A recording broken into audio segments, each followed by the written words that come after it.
Today, we're diving into the world of urban survivors. These are cars that need to be compact enough to flip on a dime, yet solid enough so you don't feel like an outsider in the big city. Welcome, Spanish temperament in the form of the Seat Arona and German sophistication from the Opel Mokka. Why is this duel so interesting? Because we have two different visions of what a modern city dweller needs. Opel is betting on the future. They've brought a hybrid system that promises magical fuel consumption figures. Seat, on the other hand, stays true to the classics. Under the hood, we have an honest 150 horsepower without any electric doping, but with very clever cylinder management.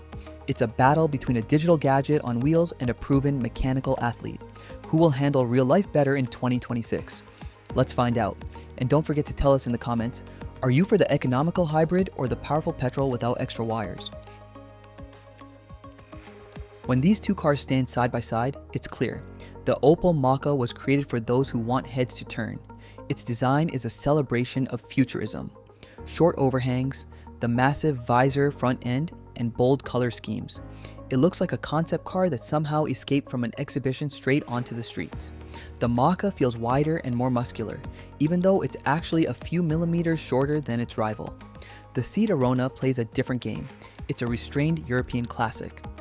After its recent update, the Arona looks more mature, but it doesn't scream for attention at every corner. Lockenism rules here. Sharp body edges, neat optics, and a recognizable profile. If the Opel is a flashy sneaker from the latest collection, then the Seat is high-quality casual footwear that goes with everything. An interesting point, Seat has put much more thought into visibility. Thinner roof pillars allow the driver to see everything around them, whereas in the Opel, you feel a bit like you're in an armored capsule. That's the price for such a striking silhouette. Inside, the difference in approach becomes even more obvious. In the Opel Mokka, you're greeted by the pure panel, digital dashboard. Everything looks very modern. The graphics are pleasant, and most importantly, the Germans kept physical climate controls, for which we give them special thanks. The trim materials are mixed. There's nice, soft plastic, but in some places, you'll find quite budget-grade stuff. The Seat Arona feels more traditional inside, but in the best sense of the word. Exemplary ergonomics reign here. The DSG gear lever fits perfectly in the hand, and the digital instrument cluster offers many display options, including those classic round dials that old-school drivers love. But the main disappointment awaits passengers in the back of the Opel. If you plan to carry friends or adult children, the Mokka might feel cramped. The knees of tall passengers quickly meet the front seat backs. The Seat Arona plays the role of a magic box here.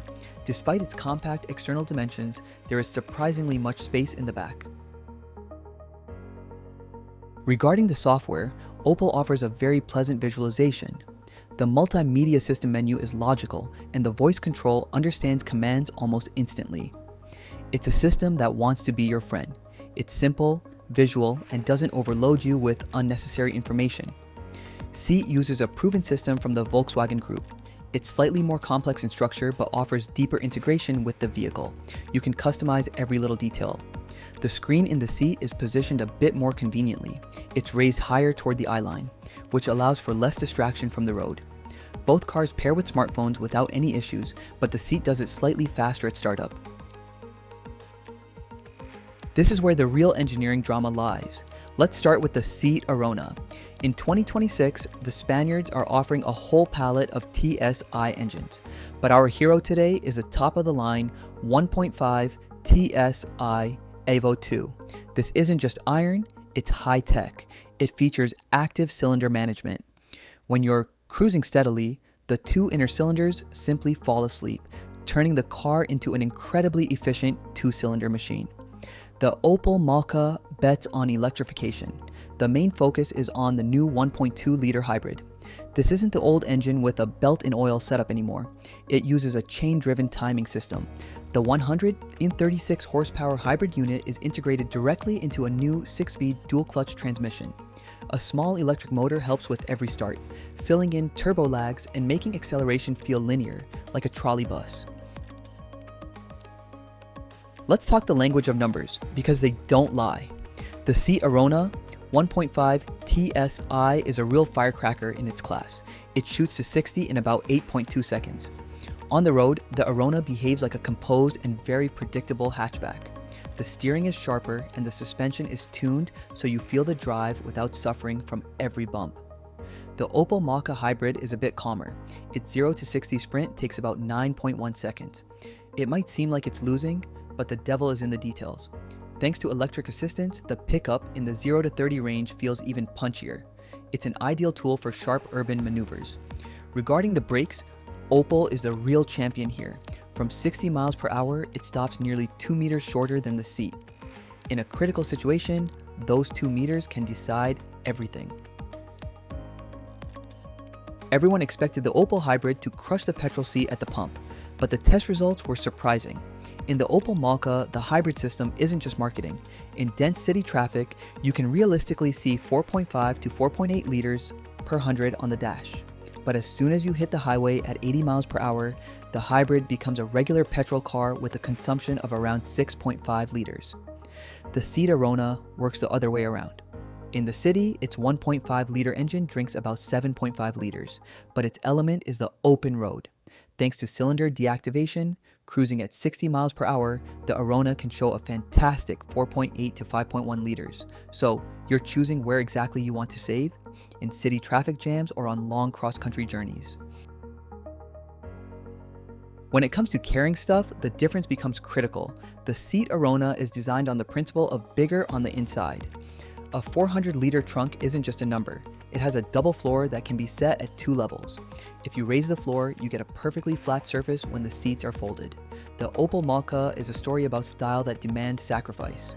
The 350-liter trunk has a rather high loading lip. Lifting a heavy suitcase here is a real workout for your back.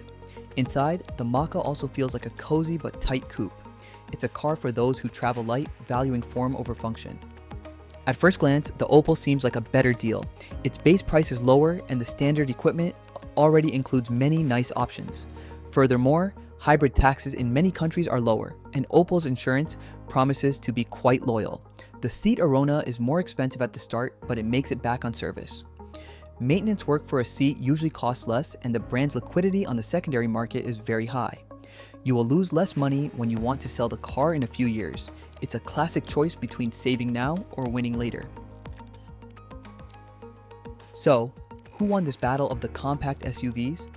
The Opel Mokka Hybrid is a choice of the heart. It's incredibly stylish and gives that future feeling. It's the perfect car for someone who values design above all else.